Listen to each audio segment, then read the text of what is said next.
बार हम लोग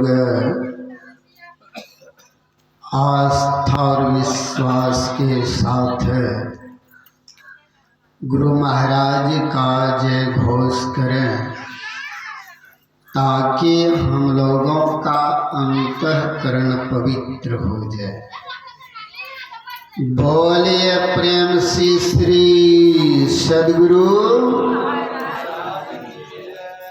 श्री सद्गुरु श्री सद्गुरु महाराज की जय।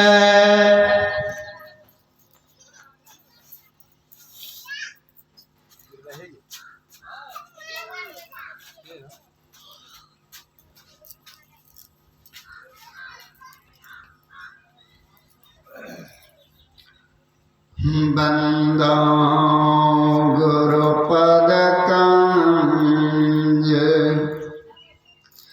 कृपा सिंधो नर रूप हरि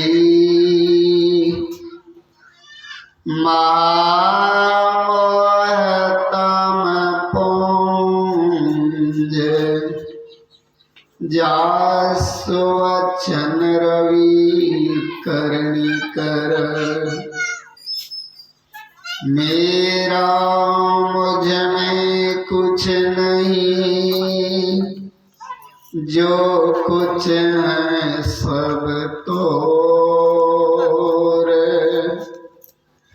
तेरा तुझको सौंपती क्या लागेगा मोर। धन्य धन्य सद्गुरु सुखद महिमा कही न जाए जो कुछ कहो तुम्हारे कृपा मोते कछो नवसर।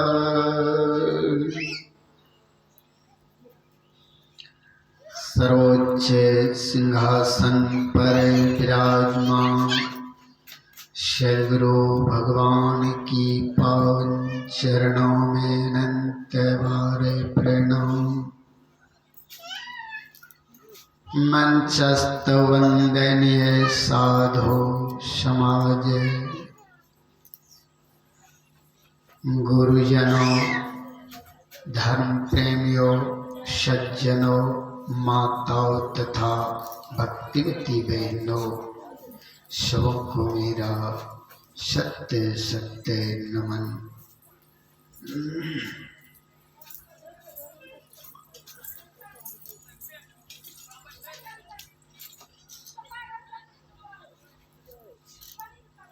इसको रोकिए आप लोग जाइए बैठ के। श्री सद्गुरु अभी हम सबों ने सत्संग योग भाग एक वेद मंत्र श्रवण कर रहे थे। सबसे क्या कर रहे हैं? हाथी कर दे। हाँ आ गए हैं बैठ करके गप लगा देते हैं। थोड़ा भी नहीं समझते हैं। श्री सद्गुरु महाराज की जय। अभी वेद मंत्र को सुन रहे थे। हम सबों को आज वेद भगवान ने कहा है। क्या कहा है वेद भगवान? सबसे पहले हम लोगों को जानना होगा वेद कहते हैं किसको ना। अतः वह वेद भगवान ने आज हम सबों को कहा क्या कहा वेद भगवान? हे मनुष्यो, जगत प्रसव करता ईश्वर का तत्व ज्ञान प्राप्त करने के लिए पहले बुद्धि योग करो। यही कहा हम लोगों को। किसको कहा? मनुष्य को कहा। किसको कहे हैं? मनुष्य को कहे। इसीलिए वेद का अर्थ क्या होता है? वेद किसको कहते हैं ये जानेंगे तब ना। वेद कहते हैं प्राचीन में हुए ऋषियों और महर्षियों के मुखारविंद से निकली हुई वचन वाणी को वेद कहते हैं। अब वेद का अर्थ होता है ज्ञान। वेद माने ज्ञान। तो आज वेद भगवान हम सबों को कहा, यानी मनुष्यों को कहा। औरों को क्यों नहीं कहा? औरों को नहीं कहा। कहा हे मनुष्यों, जगत। जगत किसको कहते हैं? जगत माने संसार। और संसार क्या है? शरीर ही संसार है। शरीर रूप संसार को उत्पन्न करने वाला ना, उत्पन्न करने वाला कौन है? कहते हैं ईश्वर, ब्रह्म परमात्मा। कहते हैं तत्व ज्ञान प्राप्त करने के लिए पहले क्या करो? बुद्धि योग करो। मतलब ऐसे ब्रह्म ने जो संसार की उत्पत्ति की है, जिन्होंने जन्म दिया है, जैसे हम लोग शरीर जन्मदाता माता और पिता होते हैं, उनका सम्मान करते हैं कि नहीं? ऐसे इन संपूर्ण जगत को उत्पन्न करने वाला ब्रह्म परमात्मा ईश्वर जो हैं, ऐसे ईश्वर को जानने के लिए हम लोगों को क्या करना पड़ेगा? क्या करना पड़ेगा बाबा? का सत्संग करना पड़ेगा ना। अब देखिए, सत्संग का अर्थ आप लोगों को कल भी मैंने बताया था। सत्संग में दो ही शब्द होते हैं ना, सत और संग। सत्य का संग ही सत्संग कहलाता है। असत्य एकमात्र पर ब्रह्म परमात्मा ईश्वर ही है और सब असत्य है। इसलिए असत्य का संग हम लोगों को जो हुआ है, इसका त्याग करके भगवान का भजन कैसे करे? जो यह जीव आत्मा परमात्मा को प्राप्त करेगा। अर्थात जीव आत्मा परमात्मा के हैं, परमात्मा को प्राप्त होना है ना। कैसे? तो जीव आत्मा के ऊपर जो आवरण लगी है, उसको हटा करके जाना होता है। एक भागवत का प्रसंग सुना था, रास प्रसंग आप लोग भी पढ़ेंगे। यह प्रसंग बतलाता है जो हमें सब कुछ छोड़ करके ही ब्रह्म परमात्मा ईश्वर के पास जाना पड़ेगा। हम चेतन जीव आत्मा परमात्मा के पास जो जाएगा तो सारे आवरण को उतार करके जाएगा।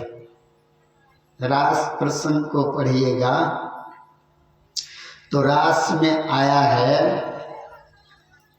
भगवान श्री कृष्ण ने गोपी का चीर हरण कर लिया था।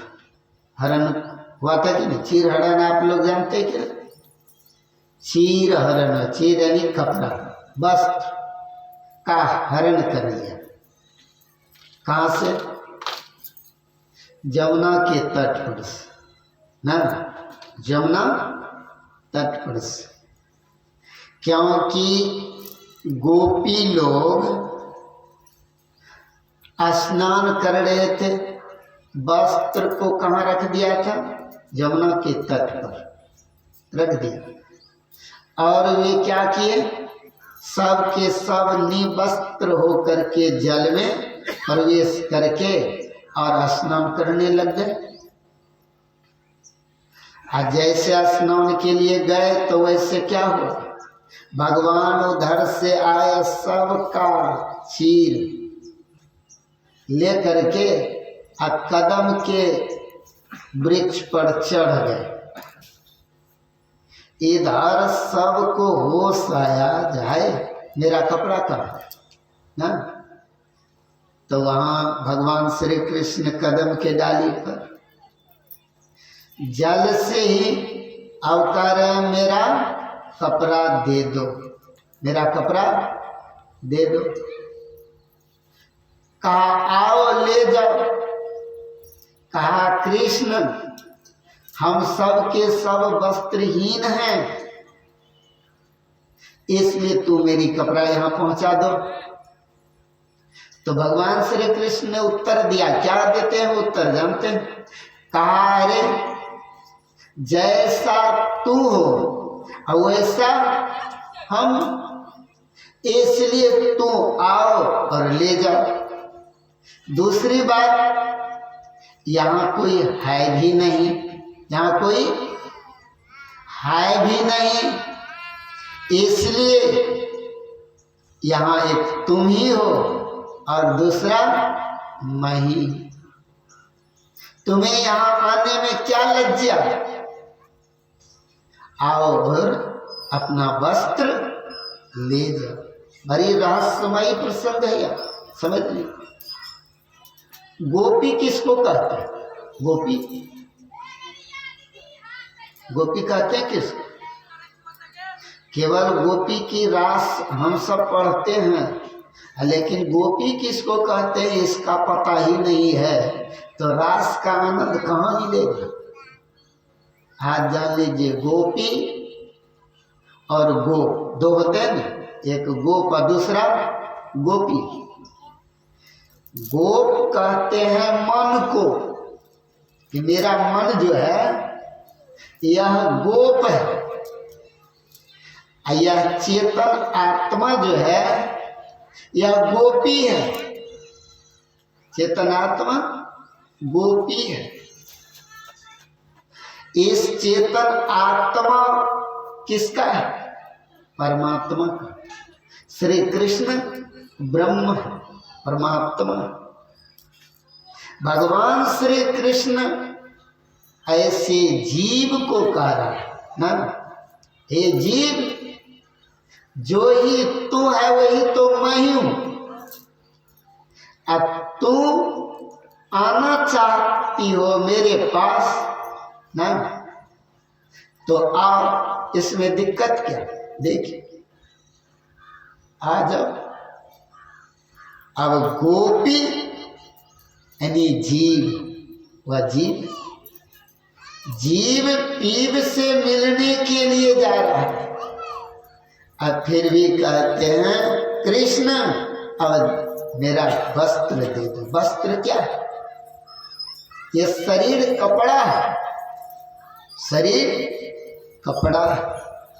शरीर रूपी कपड़ा का हरण कर लिया है, अर्थात यह जीव आत्मा परमात्मा लंग जो जाएगा, परमात्मा के पास, तो वस्त्रहीन होकर के ही जाना पड़ेगा। भगवान श्री कृष्ण कहते हैं जैसा तू वैसा ना, आ जा। यहाँ कौन है? एक तू ही हो कि एक मैं ही ना, और अब दूसरा कौन है?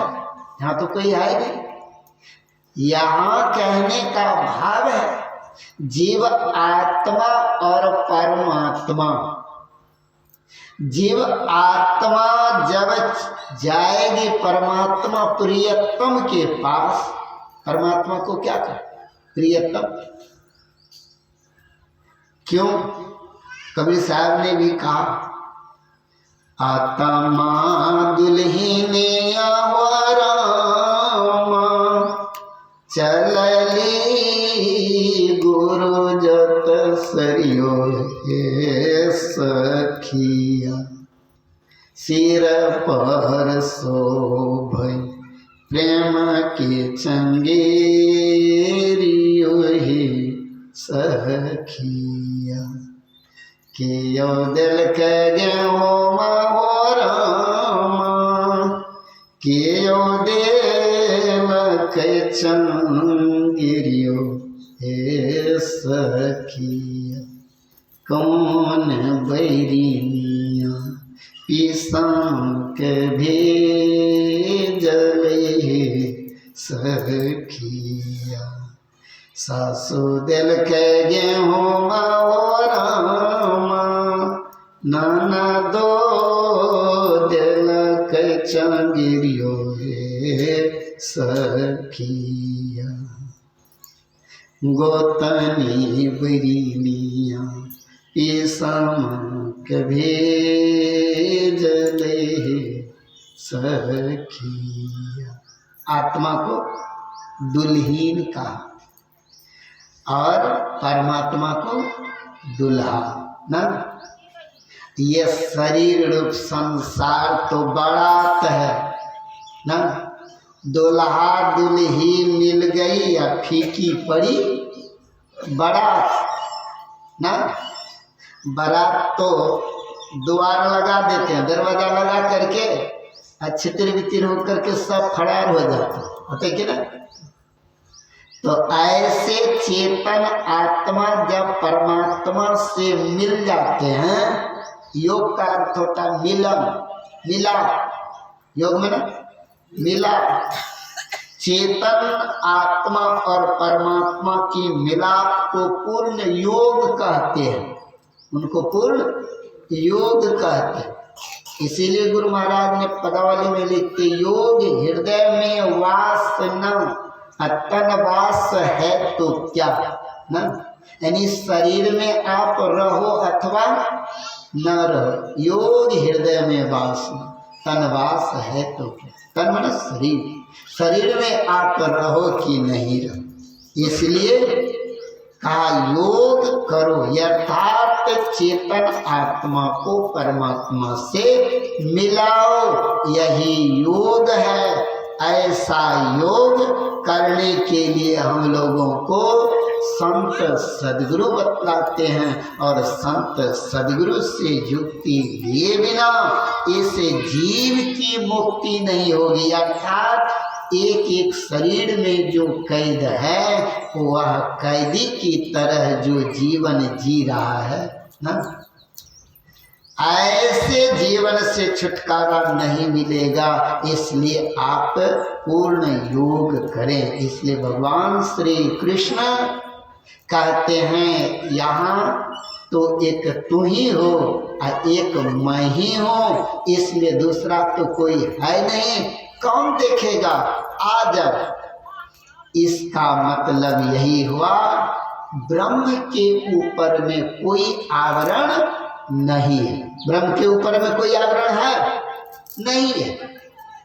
तब आवरण किसके ऊपर है? कहा आवरण जीव के ऊपर है कि नहीं? किसका आवरण है? कहा शरीर का आवरण जीव के ऊपर है। चेतन आत्मा कहाँ? अंदर है कि नहीं? शरीर के अंदर और शरीर ऊपर। तो शरीर का आवरण है। कितने आवरण है? कहा घटमठ प्रपंचन जब मिटे नहीं, अंश कहना चाहिए ना। शरीर को कहते हैं घट। ये घट शरीर रूपी घट कितने का? पांच है ना शरीर, पांच। स्थूल, सूक्ष्म, कारण, महाकारण और कैवल, ये पांच शरीर के अंदर चेतन आत्मा रहती है। पांचों शरीर को पार कर जाने के लिए हम लोगों को संत महापुरुष कहते, इसलिए कहा स्थूल सूक्ष्म कारण महाकारण कैवल हूँ के पार न। और क्या गुरु महाराज क्या लिखे, कहा पार गमन जो सार भक्ति है लो में धा, यही मानुष देह समैया में करो परमेश्वर में प्यार। परमात्मा से प्रेम प्यार करना होगा तो कहते ये पांचों तन का त्याग करना पड़ेगा। सब शरीर कपड़ा है कि नहीं?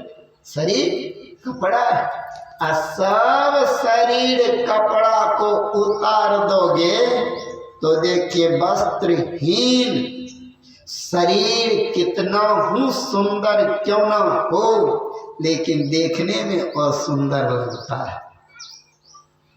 समझ गए? देखने में असुंदर लगता है। इसलिए रामचरितमानस को पढ़ करके देखिए भगवान श्री राम ने क्या कहा, कह रघुपति सुनो भामिनी बाता, अमान हो एक भगति करी नाता। सबरी सुंदर नहीं थी, लेकिन भावनी शब्द का प्रयोग कर दिए भगवान। क्यों कर दिए? इसलिए कि जिनके अंदर में भक्ति विराजती है वही असल में सुंदर होते हैं। समझ गए?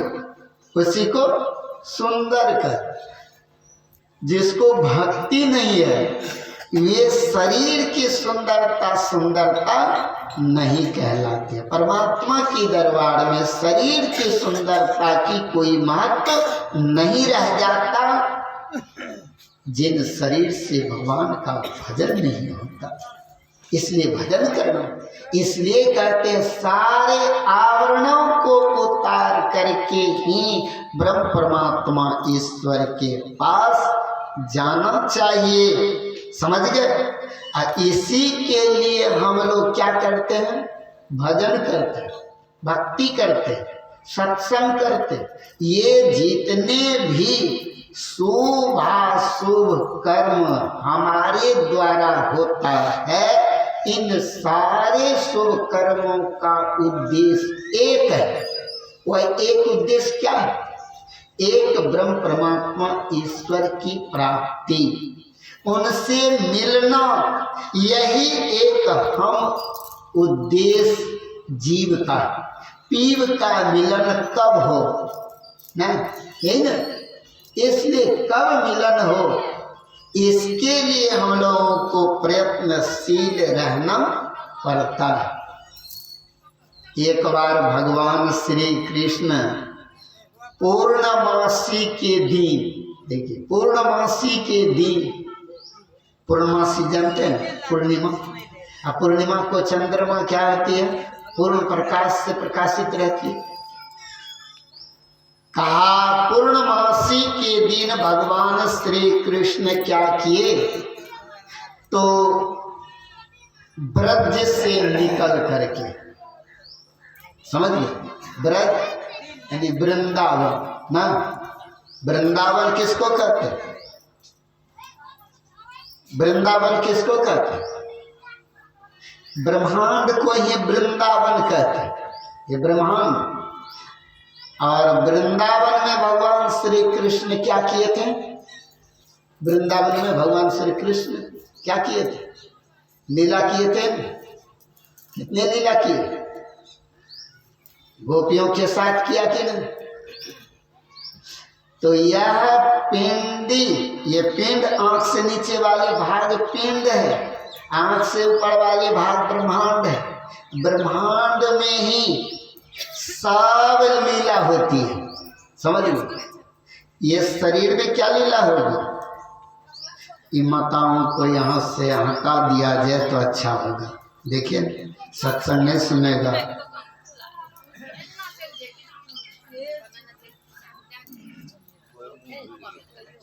आप लोगों को पैर दर्द करने लगा तो आप लोग जा सकते हैं, लेकिन यहाँ गप मत कीजिए। श्री सदगुरु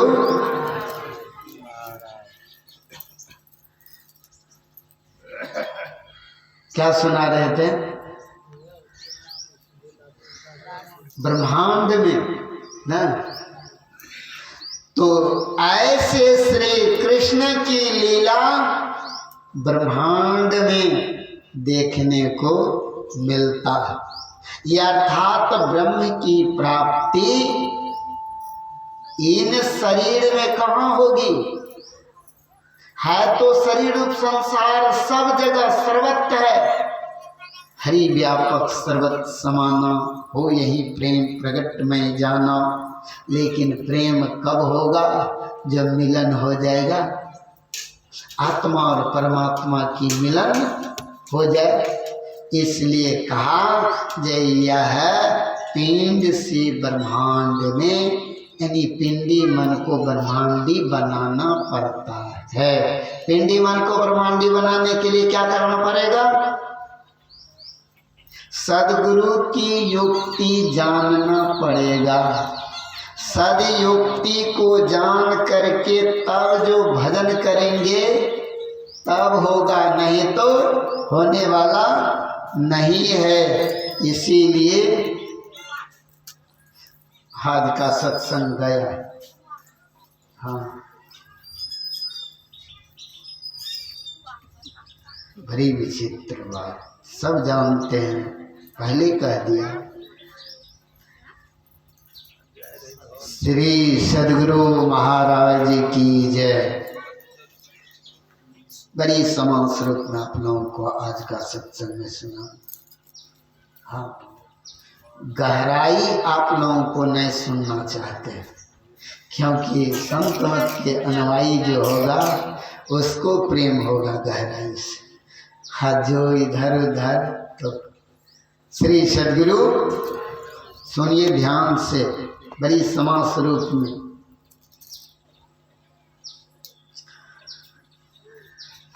तो पूर्णमासी के दिन भगवान श्री कृष्ण ब्रज से निकल करके उद्यान में चला गया। उद्यान बुझते हैं? उद्यान में चला गया और उद्यान में जाकर के अपना शब्द, समझिए शब्द, यानी बांसुरी बजाने लग गए। बांसुरी बजाने लगे। अब बांसुरी जब बजाने लग गए भगवान श्री कृष्ण, तो ब्रज में गोप और गोपियां दोनों रहते थे, लेकिन गोपी केवल सुना है, लेकिन गोप नहीं सुने। गोप नहीं सुने, समझ गए? गोप नहीं सुने। तब क्या? देखिए, गोप सब क्या ब्रज में बहरा थे, लेकिन बहरा नहीं थे। हैं? सुना निष्कार भाषमय प्रसंग। गोप मैंने आपको किसको कहा? मन को। मन इंद्रियां है, सूक्ष्म इंद्रिय। मन के द्वारा ब्रह्म परमात्मा ईश्वर के शब्द को आप नहीं सुन सकोगे। शब्द अभी भी हम सुन रहे हैं, लेकिन ये शब्द क्या है? मायावी शब्द है। हाँ? अभी ये बोल रहे हैं तो ये शब्द ही हो रहा है ना। इसको सुनते हैं कि ना? सुनते हैं। लेकिन इस शब्द से भला कल्याण होता है। इसलिए माया के दर्शन से जीव का भला कल्याण नहीं होता। इसलिए माया की तरफ कभी झांक करके भी नहीं देखना चाहिए। अगर माया को देख लिया तो माया महाठगनी, ऐसा ठगे जाओगे जो फिर आपको पश्चाताप की अग्नि में जलना पड़ेगा। इसीलिए परमात्मा की माया बाहर में है और ब्रह्म अंदर है, इसलिए अंतर्मुख हो करके दर्शन करना चाहिए और प्रयत्नशील रहना चाहिए। बाहर में कदापि मैं दर्शन नहीं कर सकता। हम लोग तो केवल बाहर बाहर ही दौड़ते रहते हैं, बाहर दौड़ते हैं, भटकते रहते हैं। इसलिए भगवान श्री कृष्ण के शब्द बांसुरी को, धुन को सुना, गोपी सुना। गोपी कहते हैं चेतन आत्मा, चेतन आत्मा ही परमात्मा को प्राप्त करने में सक्षम है। वे ही इन शब्द को सुन सकते हैं, अन्यथा अंदर में जो धुन शब्द परमात्मा के सदैव हो रहा है।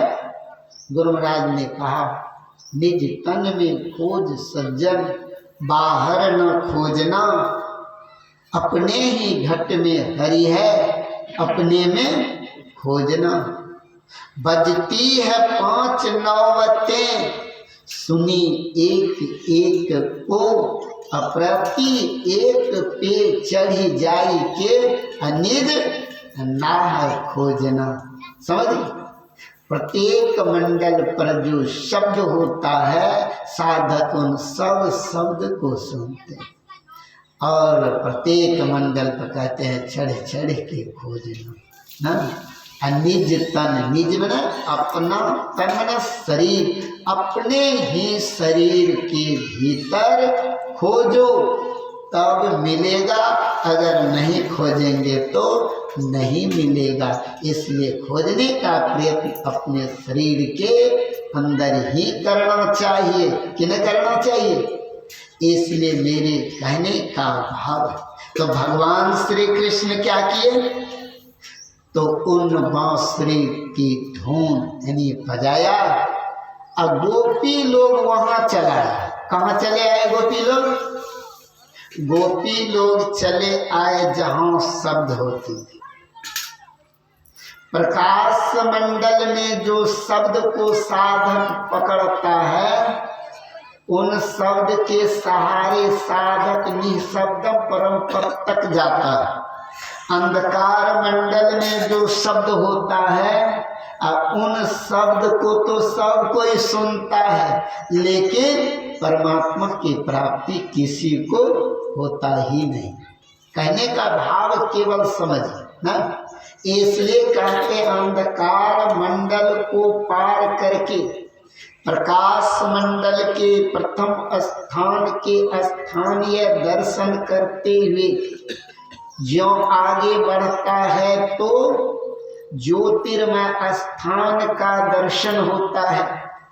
ज्योतिर्मय स्थान का जो दर्शन होता है, उसी स्थान का नाम सहस्रदल कमल है। सहस्रदल कमल में 33 कोटि देवी और देवताओं का दर्शन होता है। सहस्रदल कमल में तारे चंद्र का दर्शन साधक करता है ना। गुरु महाराज क्या लिखे पदावली में, छट छट छट छट बिजली छटके भोर के तार दिखाता है, चंदा उगत उदय हो रवि हो, धूल शब्द मिल जाता है। कहा चंदा उगत ना, सब उग गए ना। चंदा उगत उदय हो रवि हो, रवि माने सूर्य ना। तो सूर्य जिनके जीवन में उग जाए तो पूर्ण प्रकाश होगा कि अंधकार होगा? और सूर्य उदय तो है। गुरु महाराज ने क्या कहा पदावली में? गुरु महाराज कहते आओ भक्त त्रिकुटी में सूर्य उगे हो ना।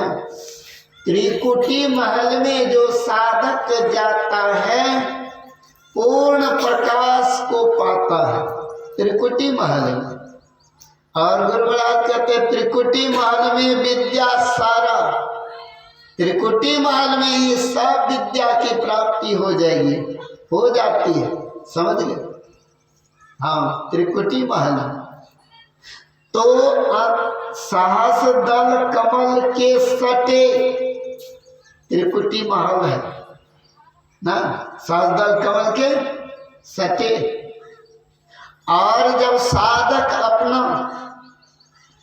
साधना करते हैं तब पता चलता है पूर्ण प्रकाश से त्रिकुटी महल में जाकर जो ना उन प्रकाश में जो शब्द होता है, उन शब्द को जो पकड़ता है वे ही ब्रह्म परमात्मा ईश्वर से मिलाता है। इसलिए शब्द से मिलने के लिए शब्द की ही सहारा लेना पड़ता है। जैसे जल में आप तैरेंगे, सहारा किसका लेंगे? जल का। आप संसार में हैं तो संसार का ही सहारा लेना पड़ता है। इसीलिए हम लोगों को चाहिए जो वह शब्द जो पकड़ते हैं तो शब्द के ही सहारे चलते हैं। लेकिन त्रिकुटी महल में जाकर के मन पूर्ण रूपेण मरता है ना। हमारे तुलसी साहब गुरु दादा ना, बाबा देवी साहब के गुरु, यानी हमारे गुरु महाराज के गुरु बाबा देवी साहब, अब बाबा देवी साहब के गुरु तुलसी साहब गुरु दादा का। हाँ, तो सुन लीजिए, तो कहते हैं सहस कमल दल पार में मन बुद्धि हीरा न हो, प्राण पुरुष आगे चले सोई करत बखाना ना। यहाँ मन जब मरेगा तब कहते मन मरी गई है डूबी के वो मानिक परख सोई। मन में जो विकार रहता है, इन मन के विकारों को मारने के लिए हम लोगों को गुरु युक्ति चाहिए, संयम चाहिए, यम नियम का पालन भी होना चाहिए ना। कहते हैं योग के 8 अंग होते हैं। योग के कितने? 8 अंग। यम नियम आसन प्राणायाम ना, और कहते हैं ध्यान समाधि ना, प्रत्याहार धारणा 8। तो इसमें हम लोग क्या करते हैं? सबसे पहले प्रत्याहार करते कि नहीं? यम नियम का पालन करते हुए जो प्रत्याहार करते हैं, तो प्रत्याहार का मतलब क्या होता है? प्रत्याहार का मतलब होता है जो मन भागे, मन को लौटा लौटा करके ध्येय में लगा ना। बारंबार मन भागता है, बारंबार जहाँ जहाँ से जाए, जहाँ जहाँ मन भागी जाए तहाँ तहाँ से तत्क्षण फेर फेर के ध्येय में लगा दे। इसको कहते हैं प्रत्याहार। जब प्रत्याहार होगी तब धारणा होगी, बिना प्रत्याहार का धारणा नहीं होती। प्रत्याहार में जब हम सफलता पा लेते हैं तब धारणा। धारणा का मतलब होता है अल्प टिकाव को धारणा कहते हैं। अल्प टिकाव, अल्प टिकाव क्या है? थोड़ी देर के लिए भी अगर हमारी दृष्टि सुषुम्ना में स्थिर हो गई, समझ लेना ये ठहराव है। कहा कितनी देर तक? कहा बैल के सींग पर जितनी देर तक राई तोरी राई ठहर जाए, उतनी देर तक अगर सुषुम्ना में दृष्टि साधक की स्थिर हो जाती है तो वे बहुत कुछ पा लेते हैं, बहुत कुछ पा लेते हैं। लेकिन इतनी देर तक भी सुषुम्ना में दृष्टि स्थिर नहीं होती है। गुरु महाराज क्या? अगल बगल कहूँ दृष्टि न डोले, आ सन्मुख बिंदु पकड़ी लागी, आ सुषुम्निया में मोरी नजर लगी। सुषुम्निया ना, कहते कहीं दिशाओं का ज्ञान नहीं करते हुए जो साधक ठीक सामने में अपने दृष्टि को रखता है उनको कुछ अपने अंदर में प्राप्त होता है। समझ लो। और जो रखना सीखा ही नहीं उनको क्या मिलेगा? उनको कुछ नहीं मिलेगा। जब तक हम अंतर्मुख होकर के भजन नहीं करेंगे तो ब्रह्म की प्राप्ति नहीं होगी, आत्मा परमात्मा का मिलन नहीं होगा। अब हम लोग बाहर में भटकते रहेंगे, दुख में चले जाएंगे। इसलिए दुख से मुक्त होने का जो भजन है स्वांतर्मुख हो करके करने के लिए संत महापुरुष बतलाते हैं। इसलिए भगवान श्री कृष्ण आज शब्द बनाए। शब्द जब बांसुरी की ध्वनि बजाते हैं तो गोपी लोग चलाए और गोपी लोग आए, वहाँ शब्द को सुनते सुनते वह चला गया जहाँ से बांसुरी की शब्द होती। देखिए ब्रह्म हमारे अंदर में कैसे और कहाँ विराजते हैं और वहीं से संपूर्ण शरीर और संसार को संचालित करते हैं। उसी को केंद्र कहा ब्रह्म परमात्मा ईश्वर बिंदु के रूप में। बिंदु ना, अब बिंदु बनाने से नहीं बनता है, पहले से बना हुआ है। समझ गए क्या कहा? बीजाक्षरम परम बिंदु नाद्यम तस्योपरि स्थितम सौ शब्दम चाक्षरे छीने निशब्दम परम पदम ना। बिंदु बीज है, संपूर्ण सृष्टि को उत्पन्न करने की बीज यानी ब्रह्म परमात्मा ईश्वर है। बीज से ही वृक्ष होता है, वृक्ष से बीज नहीं, वो तो बाद में चला गया, बाद की बात है। लेकिन पहले बीज होगी तब वृक्ष होगा। तो पहला बीज क्या है? ब्रह्म परमात्मा ईश्वर से जो सब कुछ निकला वह बीज है, इसलिए बीजाक्षर। वह बिंदु के रूप में कहा तो कहा दो नैना बीच सन्मुख देख एक बिंदु मिले दृष्टि दो रे। दो नैनाओं के बीच में जो एक टक से देखता रहता है उसके लिए कहा तम फटी जावे ज्योति जगी जावे। तम कहते अंधकार को, अंधकार दृष्टि की जोर से हटता है। अंधकार के ठीक सामने में प्रकाश है। उन प्रकाश को अगर आप देखना चाहते हैं तो अंधकार मंडल में ही आपको देखना पड़ेगा। किस तरह? कहा गुरु महाराज कहते हैं ध्यान अभ्यास करो सद ही चातक दृष्टि बनाई हो लखत लखत छवि बिंदु प्रभु की ज्योति मंडल धसी धाई हो ना। अगर आप उन ब्रह्म परमात्मा ईश्वर को अपने अंदर प्राप्त करना चाहते हैं तो कोई योग्य गुरु से के पास जाकर के दीक्षा लेकर के और इस तरह का भजन करेंगे। यानी ध्यान अभ्यास करो सद ही चातक दृष्टि बनाई हो। जो रोज ध्यान अभ्यास चकवा पक्षी की भांति करता रहता है। अपने अंधकार मंडल में आंख बंद करने पर अंधकार ही नहीं दिखाई देता है।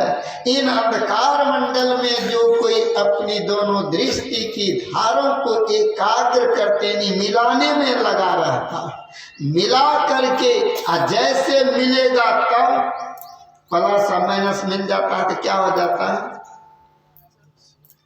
बल बढ़ जाते हैं। नहीं है? बल्ब जलाने के लिए क्या प्लस माइनस दोनों की जरूरत पड़ती है ना।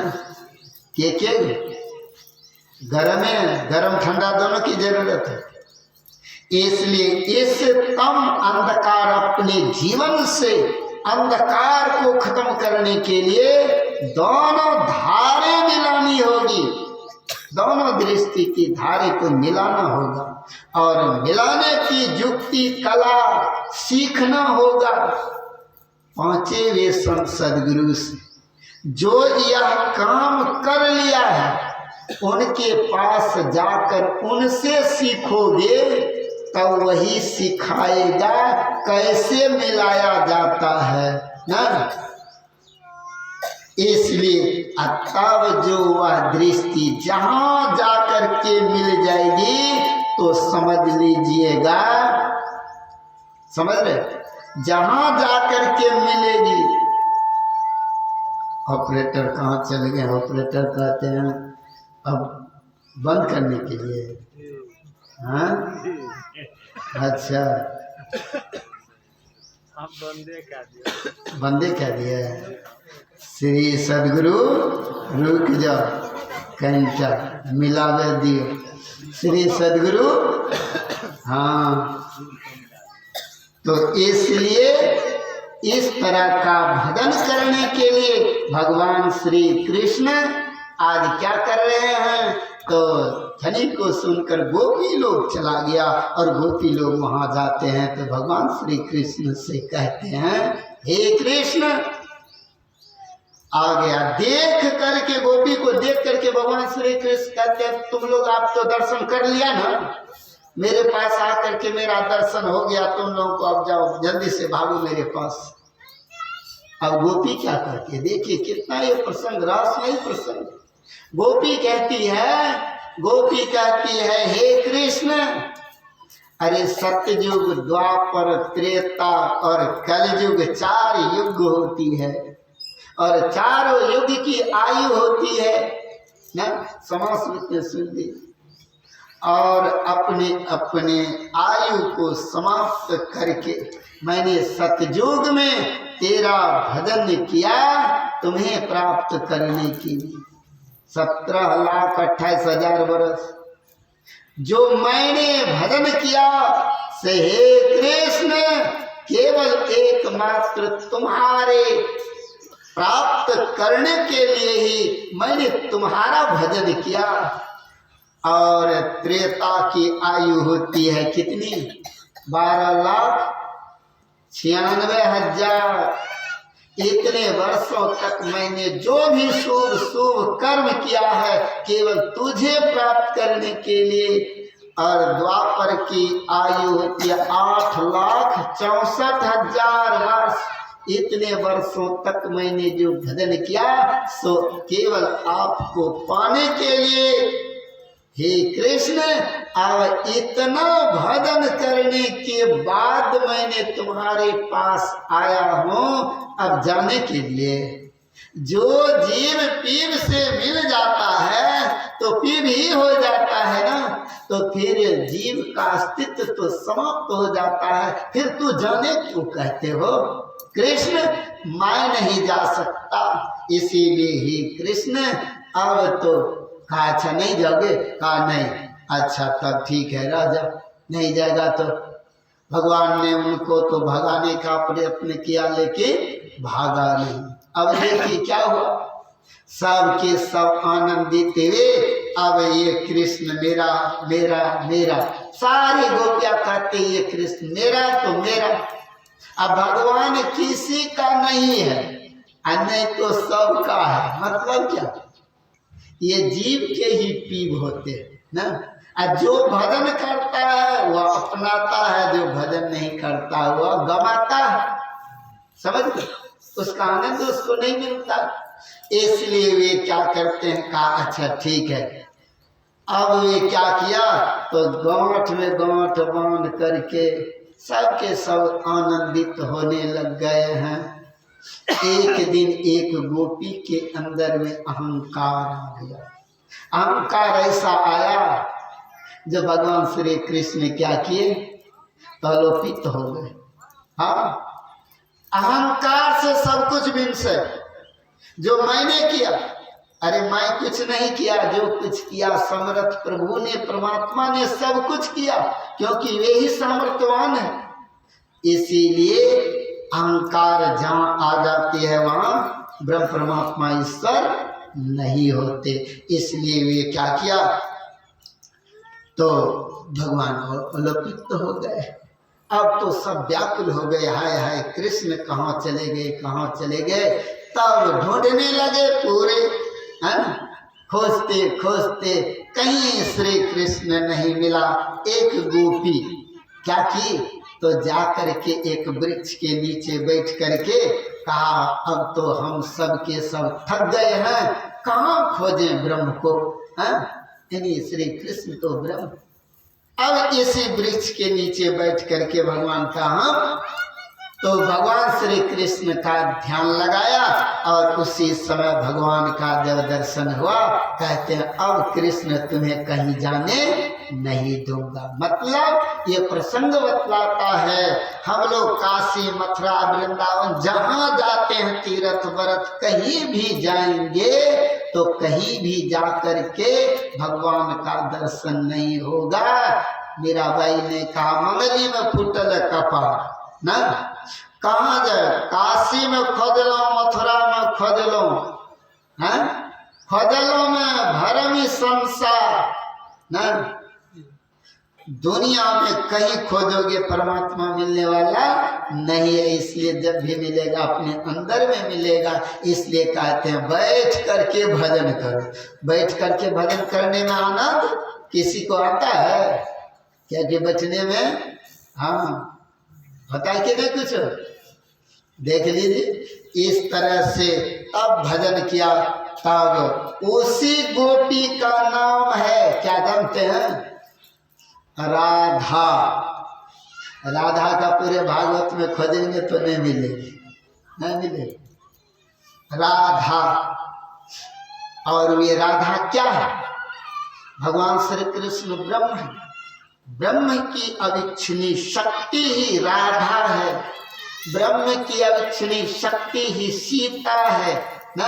यह अर्थात जैसे सूर्य और सूर्य की किरण ना, किरण जब लगती है तब पता चलता है ना, ऐसे उनसे किरण अलग रह नहीं सकता। ठीक उसी तरह से ब्रह्म परमात्मा ईश्वर की अविच्छिन्नी शक्ति ही आज प्रकृति, इसलिए प्रकृति में ओतप्रोत, ऐसे ब्रह्म परमात्मा ईश्वर राधा।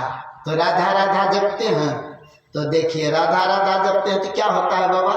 धारा धारा धारा होने लग जाएगा। धारा अटूट होती है, अटूट को धारा कहते हैं, टूटने वाले को धारा नहीं कहते। इसलिए ऐसे अटूट धारा धारा होने लग जाएगा। इसलिए इससे पता चलता जो ब्रह्म की अविच्छिन्नी शक्ति ही ना, ऐसे ब्रह्म और ब्रह्म की शक्ति साथ रहते हैं। उनकी शक्ति को मत गवाना। ब्रह्म अपने अंदर है, उनकी शक्तियां इंद्रियों के द्वारा जो विषयों में समाप्त हो गया है, उन विषयों से सिमट करके सारी इंद्रियों से उनकी धार, चेतन आत्मा की धारों को जो सिमट करके केंद्र में केंद्रित करता, उसी दृष्टि की क्रिया योग से आज अंधकार समाप्त होता है, प्रकाश आता है जीवन में, खुशहाल होती है। अन्यथा और क्या हो सकता है ना। इसके लिए हम लोगों को यह इस तरह का भजन अपने अंदर में करते रहना चाहिए। इसीलिए वेद भगवान मनुष्य को ही कहा और मनुष्य ही यह काम कर सकता है, अन्यथा और कौन कर सकता। तो मैं अपनी वाणी में यही विराम देता हूँ। आप लोग है ना एक भजन सुन लीजिए गायक जी से।